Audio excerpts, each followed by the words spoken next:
बच्चों, कैसे हैं आप? उम्मीद करती हूँ आप बढ़िया और एकदम मज़े में होंगे। बच्चों, आज हम एक बेहद सुंदर कविता पढ़ेंगे जिसका नाम है संसार। अब संसार में क्या नहीं है, बहुत कुछ है, देखने लायक, सुनने लायक और समझने लायक। तो चलिए सबसे पहले कविता के विषय में थोड़ी संक्षिप्त जानकारी ले लें।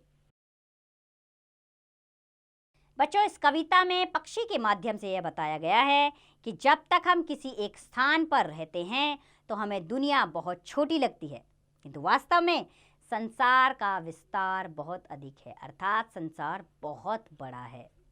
आइए इस कविता में आए कठिन शब्द जानें, और वे शब्द हैं सर्वप्रथम, आकार, घोंसला, तिनकों, शाखों, सुकुमार, प्रसार।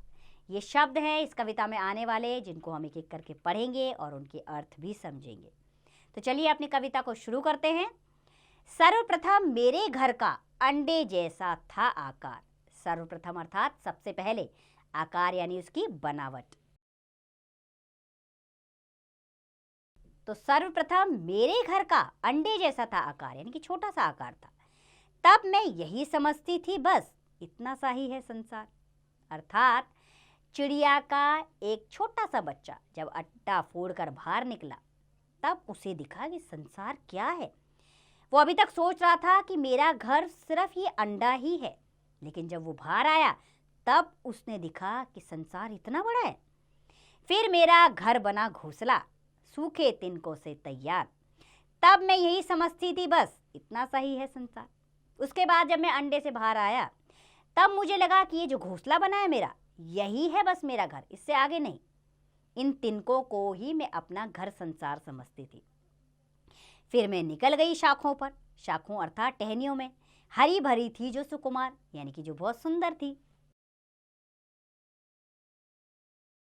उसके बाद जब उस छोटे से बच्चे ने उड़ना शुरू किया तो वो निकल गया उड़ उड़ कर टहनियों में फुदकने लगा, सुंदर सुंदर हरी भरी टहनियों में। तब मैं यही समझती थी बस इतना सा ही है संसार। तब वो बच्चा क्या समझता था कि ये टहनियाँ ही मेरा संसार है। आखिर जब मैं आसमान में ऊंची दूर तक पांव पसार, पसार यानी कि फैलाकर, तभी समझ में मेरी आया बहुत बड़ा है ये संसार। और जब मैंने पूरी तरह उड़ना सीख लिया और मैं आकाश में चारों तरफ उड़ने लगा, तब मेरी समझ में आया, अरे बाप रे, संसार तो बेहद बड़ा है। मैं तो इसे बेहद छोटा समझ रहा था। चिड़िया का बच्चा जब तक अंडे के अंदर था उसे ही अपना संसार समझ रहा था। फिर घोंसले को समझा उसने, फिर टहनियों को समझा, लेकिन जब उसने उड़ना सीखा असीम आकाश में, तब उसे ज्ञान हुआ कि संसार बेहद विशाल है, इसमें बहुत कुछ देखने लायक है।